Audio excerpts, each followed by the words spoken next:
Hello everyone, my name is Monia Ajiwanu. I'm part of UNESCO's press service. I'd like to welcome you all to this press briefing to mark the start of the 46th session of the World Heritage Committee of UNESCO held in New Delhi.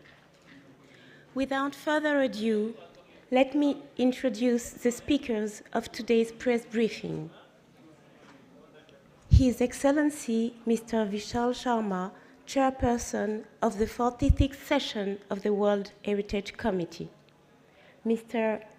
Ernesto Otone, UNESCO Assistant Director General for Culture, and Lazare Elundu Asomo, Director of UNESCO World Heritage. I'd like first to give the floor to His Excellency Mr. Vishal Sharma, Chairperson of the 46th session of the World Heritage Committee.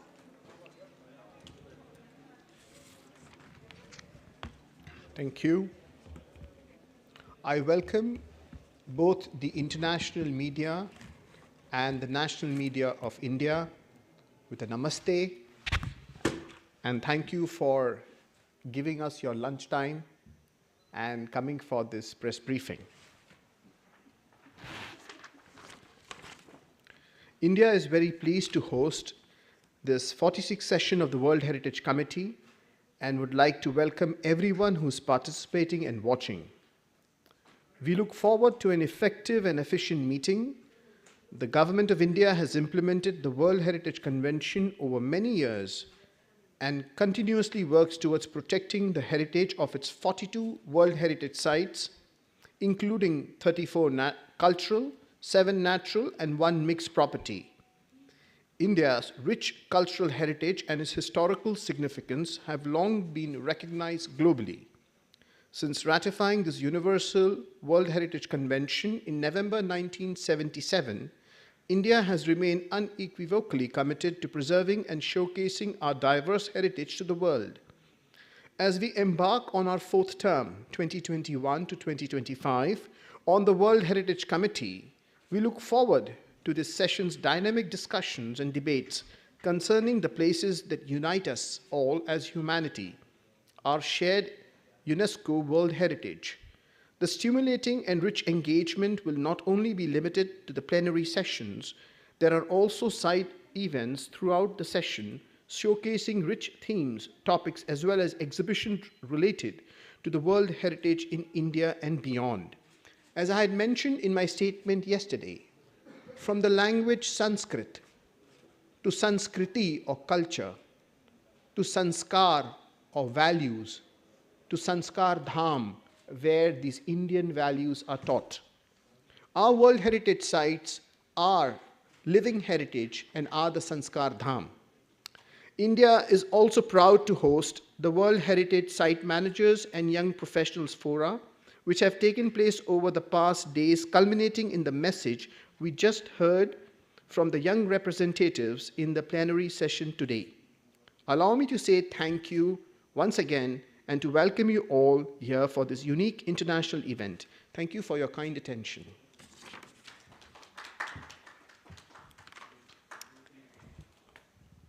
Thank you very much, His Excellency, Mr. Sharma. I will now give the floor to Mr. Otone, UNESCO Assistant Director General for Culture.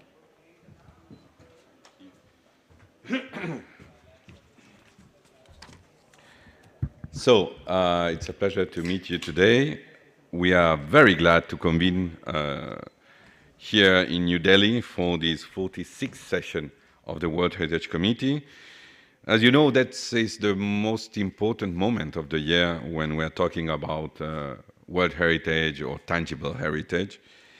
And yesterday, I believe, as it was mentioned by our chairperson, that the presence of the Prime Minister and how he spoke about the importance about heritage, about living heritage, about engineering and innovation is what moves us to continue to have annually the biggest, yes, we can say it, the biggest event that conference, because it's a committee, but it's a conference, that we organize every year.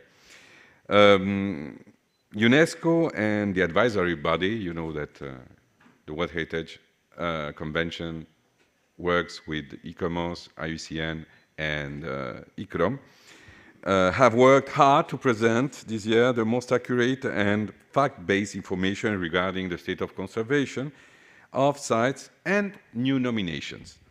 UNESCO is deeply grateful to the government of India for all their successful efforts to host and prepare for this session. On the occasion of this World Heritage Session, let us celebrate India. But not only because of its rich and diverse cultural heritage. We are talking about 42 UNESCO World Heritage for now.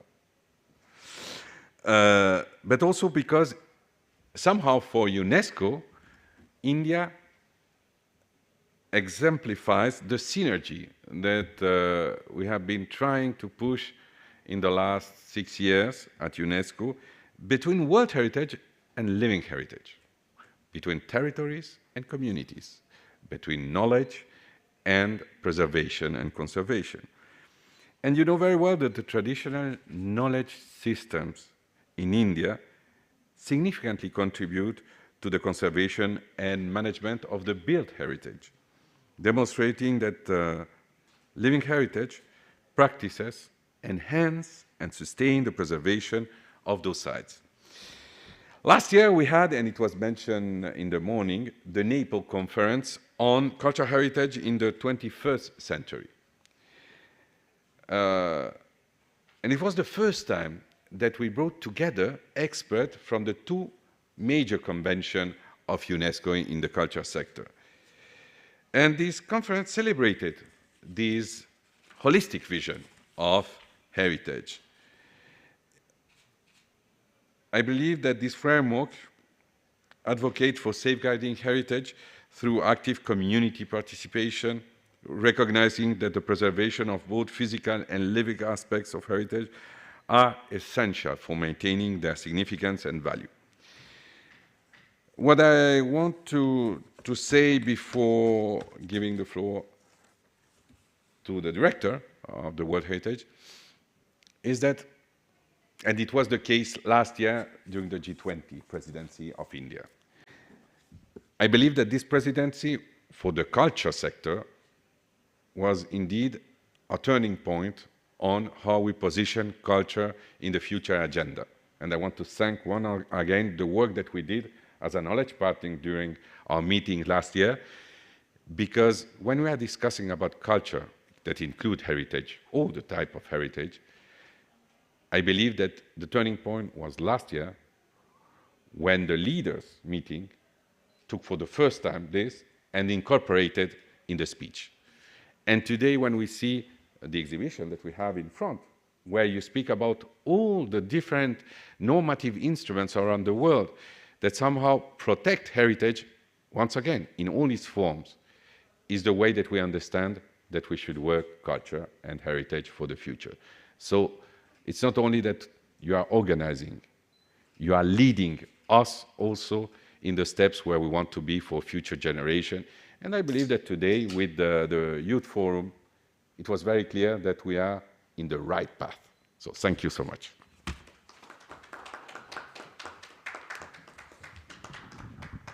Thank you very much, Mr. Otone. I will now give the floor to Mr. Lazare Elundu Asomo, Director of UNESCO World Heritage.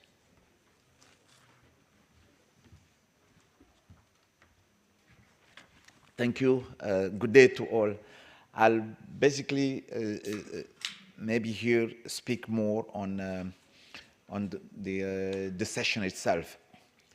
But before that, I want again also to express my gratitude to the government of India for hosting this World Heritage Committee session for the first time, and also for express my gratitude to Ambassador, His Excellency Ambassador Vishal Sharma, who's our chairperson, and who's been conducting the debate since this morning, and who will do it throughout the session in order for us to arrive to the most important key decisions that we need to continue to preserve all to implement the World Heritage Convention, which, as you know, has been adopted in 1972, so has 52 years. Yeah? And of course, continue to work on issues of like the inscription of sites, the preservation of site. But before I move to that one, I just want to remind a few things that maybe are probably not so obvious when it comes to why are we doing this? Why? And I think the Prime Minister was very eloquent yesterday in explaining the reason of this importance of heritage, of the world heritage, and of the culture. And in fact, this is also what I want here to tell you a little bit of what is the fundamental role that we have to play in protecting world heritage, not only for us, but also for future generations. You know, what we do through this kind of, through the work that we are doing, it's, of course, to raise awareness about the importance, first, of preserving cultural and natural heritage. And we're doing it to foster a sense of shared responsibility. And that's the reason why World Heritage is important. We all have to come together and protect this heritage of the humanity. And we feel responsible, and we understand that together we can do it, and in all parts of the world. And I think this is also the examples that we're trying to promote here. And this is what the Director General, Audrey Azoulay, also was really emphasizing on in her speech yesterday, and also this morning. But in addition to that, at local level, we can only do this because we have to support those who are considered as the caretakers of this heritage, who have been protecting this heritage since generations and generations, and who are maintaining this World Heritage sites. And this is also important. And we do it by providing technical assistance, funding, expertise, but also by ensuring that they are integral part of all the decisions and management that are made, and that we are using and making their knowledge and their role recognized, because you can also protect the World Heritage Site because you show that it contributes to improving the livelihoods of the communities that have been protecting this site for generations. But we also do it because we have a role of multilateralism at the international level. This is a convention ratified by 195 countries across the world. And so here there is the message of universality of the convention. So everyone agrees that this is fundamental and it is important. That's the reason why we have 195 countries that have ratified. So when we have it, we encourage dialogue, we encourage everyone to come together to help each other to work together and protect the heritage. And because one thing is important is the challenges that we are facing today, that World Heritage is facing. So tackling emergency situations becomes important today in the face of natural disasters, the conflicts that we see that affect World Heritage. And we have to coordinate our international efforts, not only to restore or safeguard the heritage, but also to enable communities that have been affected to recover from the trauma of what they have when they are seeing their heritage being destroyed. So, at this World Heritage session, which is that will be chaired, that is chaired by His Excellency Ambassador Vishal Sharma, will have, for example, we will examine the state of conservation of 124 sites all along here. And 56 of them are in the list of World Heritage in danger. Remember that we have the World Heritage list, but we also have the World Heritage list in danger, where when the committee decides to inscribe site on the World Heritage list in danger, it's because they require a broad mobilization of the international community to save their outstanding universal value. This is the sense of belonging together to help one another. To protect the heritage. So this is something which we consider really important. And for instance, when a state of conservation reveals like a particularly worrying situations, then the committee, takes all these decisions. And these decisions that are being taken needs to be implemented because they are addressed to the concerned parties where the World Heritage sites are located. And the committee every year reviews, the progress made and takes, additional recommendations or additional decision. And this year, this committee is going to examine 2 particular sites that are considered as to be included in the list in danger. And one of them is Lumbini. In Nepal, and the other one is Stonehenge in the United Kingdom. So these 2 sites, for example, will be, we will see, the committee will try to examine the situation. And in terms of the nominations, because we'll have new nominations also to be decided this year, we have 27 nominations which will be examined by the committee.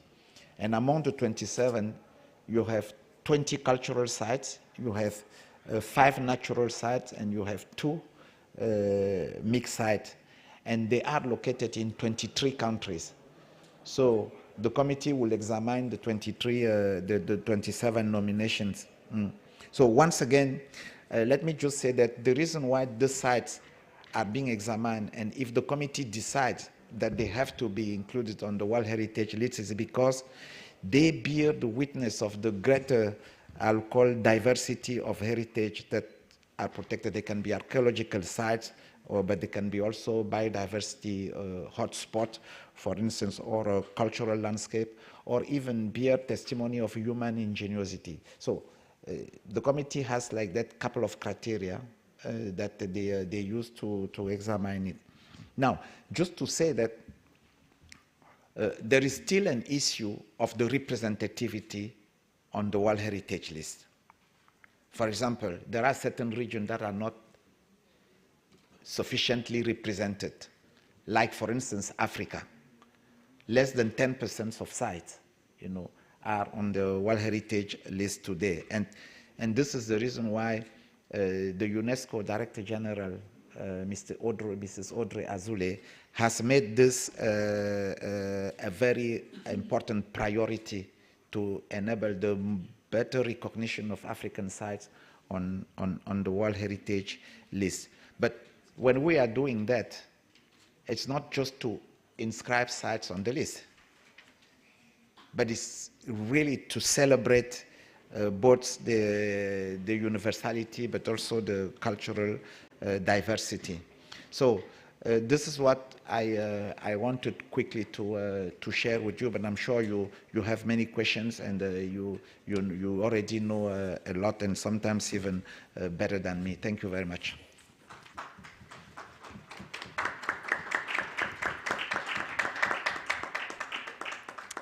Thank you very much. I think we can now start the question and answers section of this briefing. Yes, please.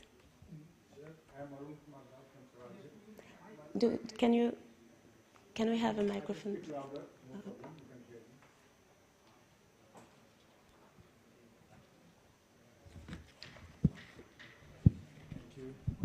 My question is, though UNESCO is interested or keen on protecting protected monuments, there are numerous unprotected monuments around the world, including India. which are being vandalized, unprotected, and in ruins. Does UNESCO has any plan to widen its scope and its radar so that those unprotected which are in ruins can be protected for our future generation? Thank you, sir.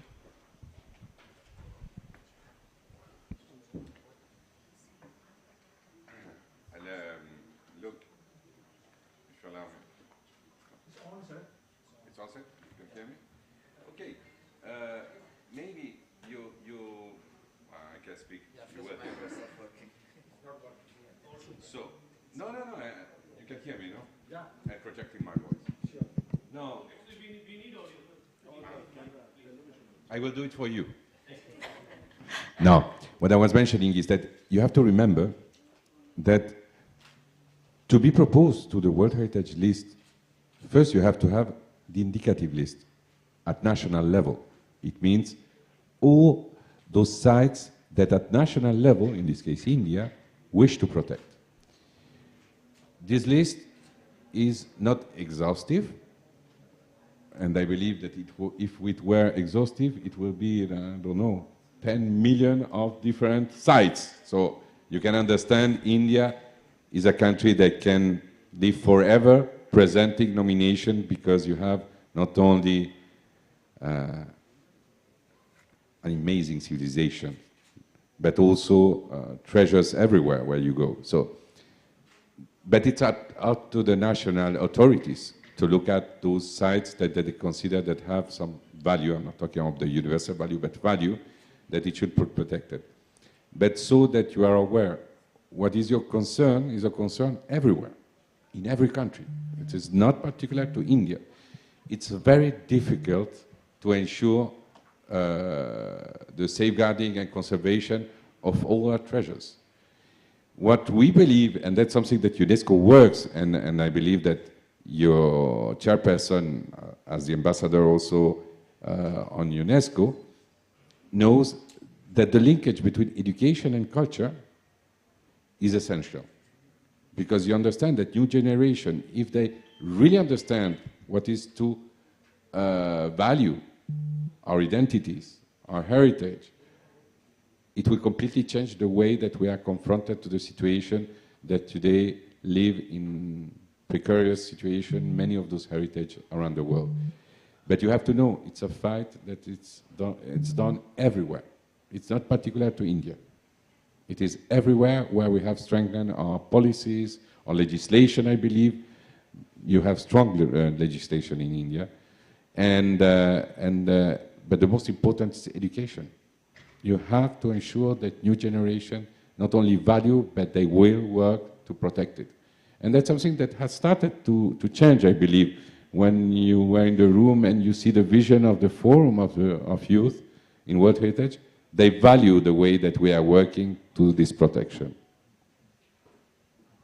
Maybe just to add quickly on what Ernesto Stone has just said, just to say that, you know, the World Heritage, the sites on the World Heritage list are also to serve as model and examples. And because the convention itself, it's a convention that not only protects the sites on the World Heritage list, but that protects, you know, all sites, like Mr. Stone was saying.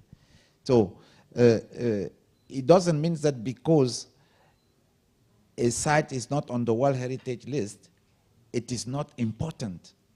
It is actually very important, and it needs also to be given the same attention and the same priority at national level. Thank you. I'll just want to add one small thing. As you very correctly asked, what is UNESCO's plan worldwide? Now, as far as India is concerned, our nodal agency is the Archaeological Survey of India. It is a 160 years old organization covering and protecting nearly 3,700 ancient monuments of heritage in India.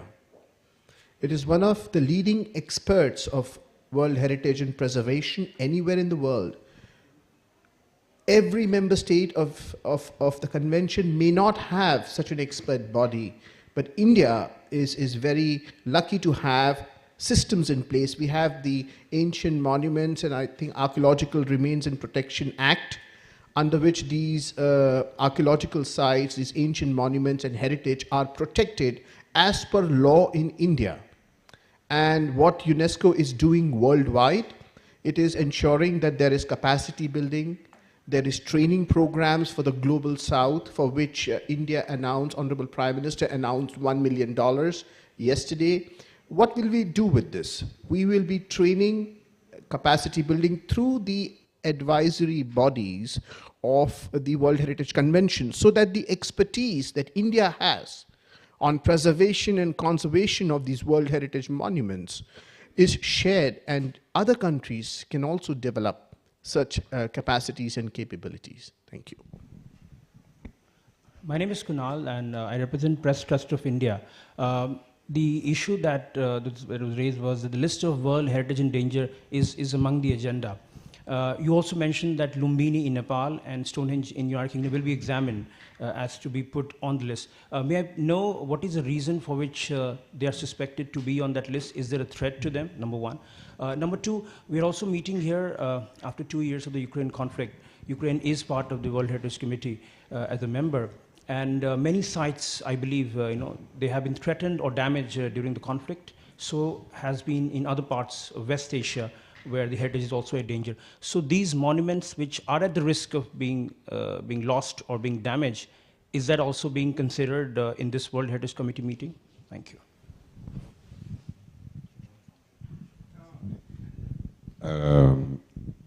For the second question, yes, on the state of conservation that was mentioned by Lazar, this year we have to see Lviv, Odessa, and Kiev, Lviv, and Odessa. And yes, we are doing the follow-up, not only with these instruments, the 72 Convention, but also with the 54 Convention. And we are doing the monitoring every day with satellite, with UNOSAT, to put all this information in an instrument that was created by UNESCO, that it's a platform, that today, in all those situations, also with hazard situation around the world, we are doing the follow-up of what is happening. So yes, there will be the discussion on the state of conservation of the 3 sites of Ukraine.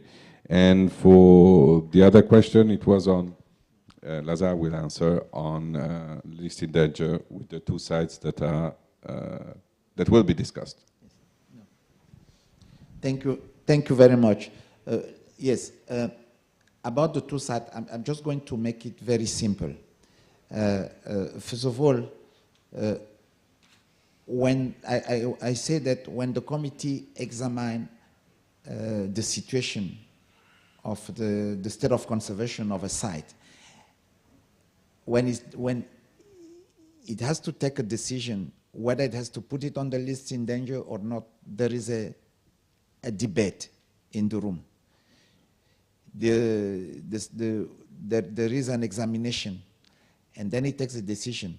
But here, it takes it on the basis of a series of decisions that it has taken in the past, because there is a monitoring process of the situation where it tries to provide a number of, the committee tries to provide a number of actions, a number of decisions, a number of recommendations to improve the situation.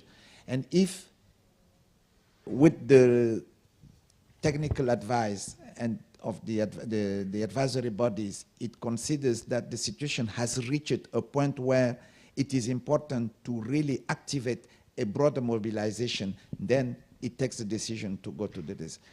This is to say that when it comes to Lumbini,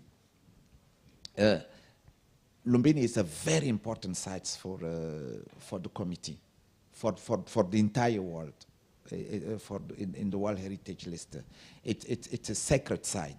It's very important. And there are a number of issues related to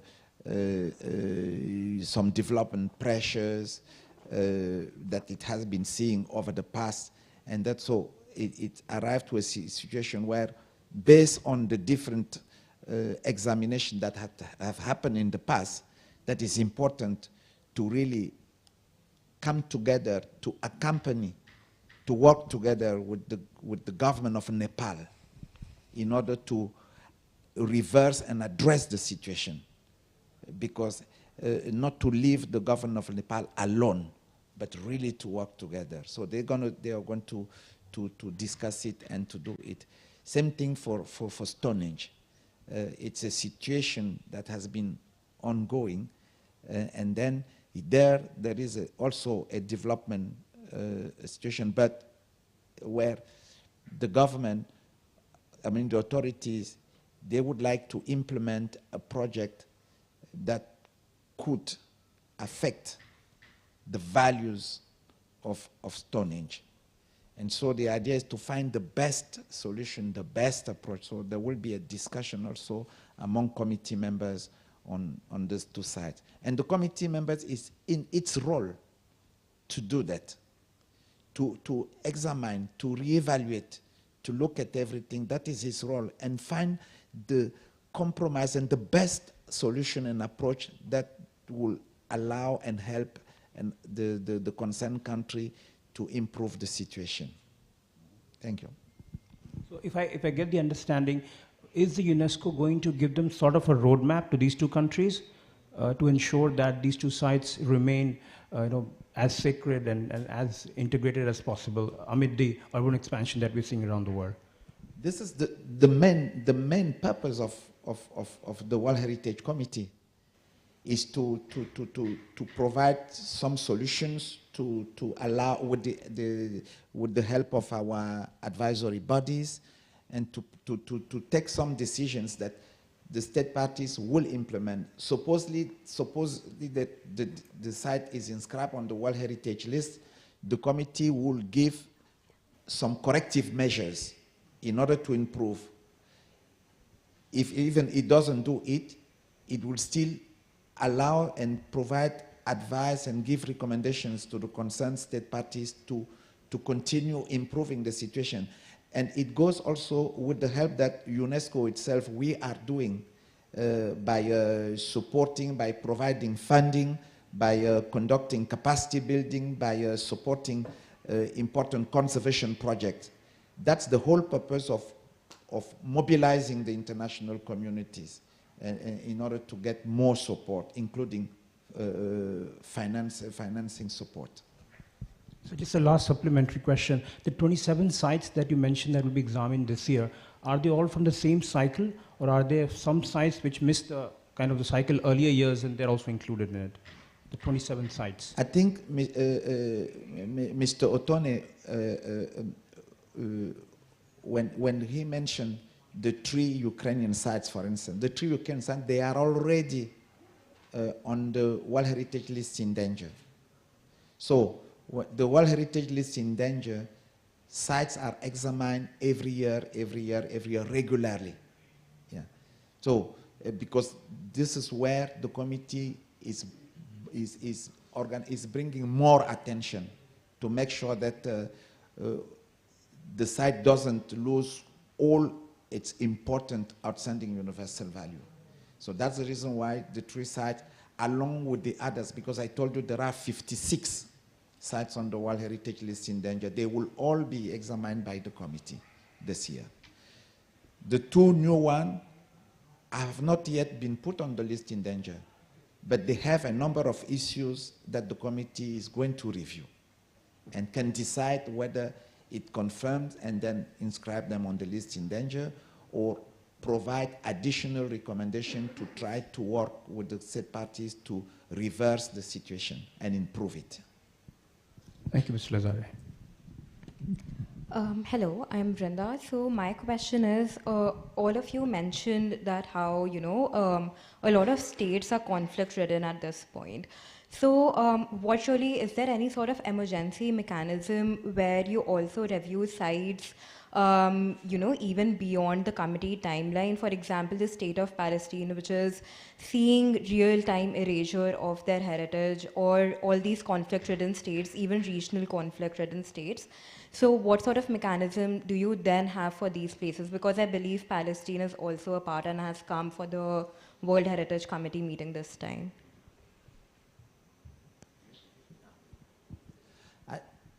The committee, of course, has a mechanism and a strategy for emergency situation, to deal with emergencies. And that's what we were saying. Since the past years, even I said the past decades,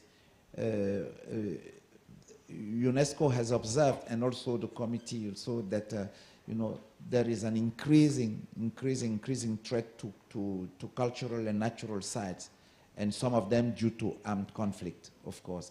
And we have an experience now. First of all, within the World Heritage Fund, because this convention has a fund, and this fund allow us to support sites that need urgent interventions when there are issues is very important. For example, the World Heritage Fund allows, for example, to use it to intervene specifically for sites where there is a need of urgent assistance. And it's not only for the state of Palestine, as you've mentioned, but there are many places and we are also conducting very important projects everywhere, like in Iraq, in Mosul, we have a very important project in Mosul, which we are doing. For example, we have conducted different projects. We have a project in Syria also. All the sites are being monitored, not only by the committee, but UNESCO is also conducting a lot of projects. And just to tell you, in addition to it, there is a specific strategy now that UNESCO has adopted to follow all the sites where emergency is really observed and important. And we even have a specific additional fund, which is called the Heritage Emergency Fund, where if there is a need to send an expert within the 2-3 days to go and assist in order to safeguard the site or the monument, we will activate it and make it possible. And this is just to tell you that the issue is really at the core of the priority, not only of the World Heritage Committee, but of UNESCO and all the member states. Thank you so much. Okay, thank you very much. We are now arrived at the end of this press conference. Thank you very much once again to our panelists. And please don't hesitate to reach out to UNESCO Press Service if you have follow-up questions. Thank you very much.